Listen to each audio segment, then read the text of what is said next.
అబద్ధం గొప్పదా నిజం గొప్పదా అని అబద్ధం నిజం రెండూ రచ్చెలు వేసుకుంటాయి. నేను అబద్ధాని, నేనే గెలుస్తాను.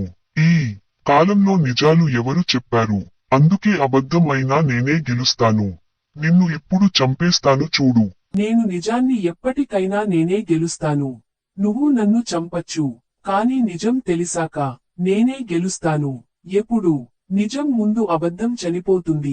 అబద్ధం నిజం రెండు చనిపోతాయి. కాని అక్కడ ఒక బంగారపు మూట ప్రత్యక్షం అవుతుంది. కాని ఆ బంగారపు మూటకి కాపలా అబద్ధం ఉంటుంది. దారిలో వచ్చి పోయే వాళ్ళని ఆ దెయ్యం ఒక ప్రశ్న అడుగుతూ ఉంటది. నేను అబద్ధాని, ఇటు చూడు, నువ్వు అబద్ధం ఇంతవరకు చెప్పకుంటే వచ్చి ఈ బంగారపు మూటని తీసుకొని వెళ్ళు. అమ్మో దెయ్యం కాపాడండి, అమ్మో దెయ్యం కాపాడండి. ఆహాహా, నేను చెప్పాను కదా అబద్ధం మే గెలుస్తుంది అని. నేనే గొప్ప. ఓ బాటసారి, ఇటు చూడు, నువ్వు పుట్టినప్పుడు నుంచి ఎప్పుడు అబద్ధం ఆడకుంటే వచ్చి ఈ బంగారపు మూటని తీసుకొని వెళ్ళు. నేను నా అవసరం కోసం ఒకసారి అబద్ధం చెప్పాను. నీలా ఎప్పుడు అబద్ధం చెప్పను. ఈ కాలంలో నిజాలు చెప్పేవాళ్లు లేరు. నిజాన్ని నేను ఎప్పుడో చంపేశాను ఇక్కడే. నన్ను ఎవరు చంపలేరు. నేను అబద్ధాని. నన్ను చంపాలి అంటే నిజం చెప్పి ఈ మూటని తీసుకోవాలి.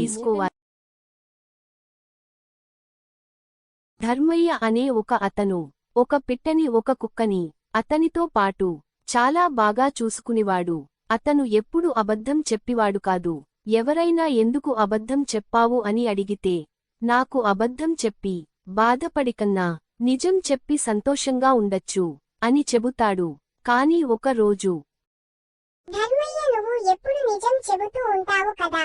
అడవిలో బంగారపు మూట ఉంది. అక్కడ ఒక దెయ్యం ఉంది. దానికి నువ్వు నిజం చెప్పావు అంటే అది చనిపోతుంది. మనం దానితో సంతోషంగా ఉండొచ్చు. అదెయ్యం చెబుతుంటే విన్నాను. ఓ బాటసారి, ఇటు చూడు, నువ్వు పుట్టినప్పుడు నుంచి ఎప్పుడు అబద్ధం ఆడకుంటే వచ్చి ఈ బంగారపు మూటని తీసుకొని వెళ్ళు. నేను ఎప్పుడు అబద్ధం చెప్పలేదు. ఇప్పుడే ఆ మూటని తీసుకుంటాను. ఎప్పటికైనా నిజమే గెలుస్తుంది. అబద్ధం చనిపోతుంది. అబద్ధం చనిపోతూ ధర్మయ్య నిజం చెప్పినందుకు ఒక బహుమతి ఇస్తుంది. దయచేసి లైక్ చేయండి, సబ్స్క్రైబ్ చేసుకోండి.